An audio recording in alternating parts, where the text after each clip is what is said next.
Okay, so now I'm going to show you how to attach a piece of bias binding to an edge of something, whatever that may be. The inside of a sleeve, the bottom of a hem. There are many ways, but this is one way, and I'm going to show you how to do it my way. Okay, it's not really my way. This is where lots of people do it. So we're going to create the bias binding by folding the piece of binding. I did show you in the piping video how to make the binding piece, cut on the bias, hence the bias binding. So fold it in half.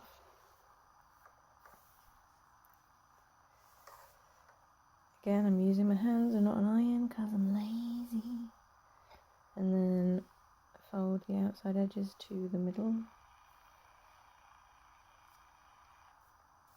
I think this camera probably needs to be looking more downwards at this point, but I will. And the outside edge. Maybe I do need to go and press this. Right. I'm going to go and press it. I'll be back. I'll just edit the video. Ta-da! Look at that. Magic. When I make bias binding, I always make one side slightly, very slightly, I don't know if you see it, longer than the other. You see that it's slightly longer on one side? It's so that when I stitch from this side through, I know I'm going to catch the other side. So, open it up, edge to edge, pretend this is your edge. By the way, if you're doing a straight edge, when you cut your binding, it doesn't have to be cut on the bias. If it's just straight, you can just cut a straight bit of fabric. It's only if you're doing a curve that needs to be cut on the bias. And we stitch.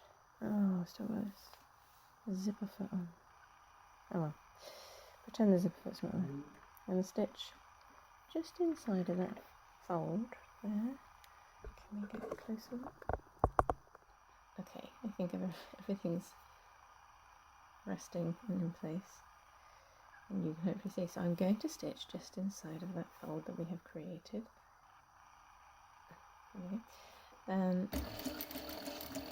Again, pretend this is not a zipper foot. You can use a normal foot.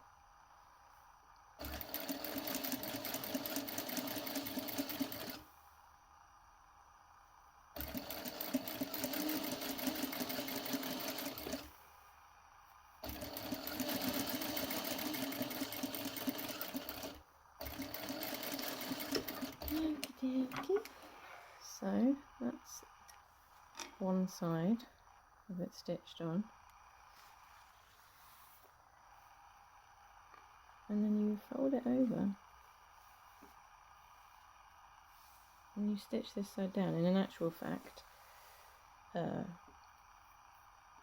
probably you would probably do it the other way around, so that you fold it so that it folds onto the right side, because when you stitch on this side, this will be the neat side, so you want this side to be the top. I really need to change my foot, I'm sorry, because I can't do this stitching with a zipper foot. That's just silly.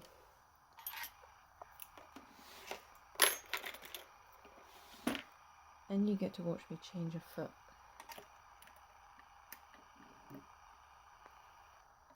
Which is always fun.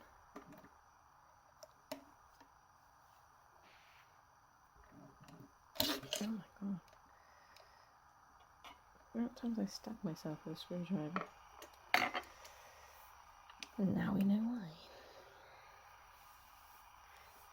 Right. So now you just stitch along the edge. And because this side was slightly longer than the other side, it, sorry, slightly shorter side. I don't want it longer because it will not catch the other side. It should catch the other side as you stitch along. And if it doesn't, I'll be very unhappy.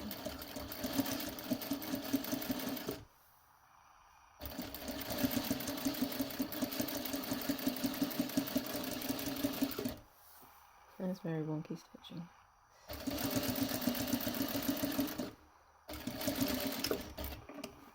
It's even more noticeable because it's bright orange. Okay, so that's stitched on, and then the other side has also caught it. Do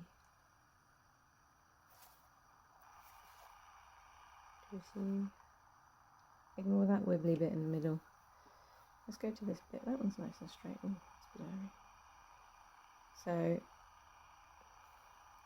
can you see the stitching is also always neater on the front, on the top, than it is underneath, because obviously the needle is pushing the fabric down underneath and it pushes it out. Sorry about that, my phone decided it was low on storage space, so I had to delete a load of videos just to finish this little video off. Anyway, that's it, done. A little bit of bias binding. You can do that on the bottom of a skirt. Maybe if you've cut your trousers too short, you can do that on the bottom of a pair of trousers. Just to hem them. You can do it on the inside of a top or a dress around the sleeves if you haven't got lining. And you can do it on any seam on the inside, to be honest with you. Anyway, bias binding. Well done, people.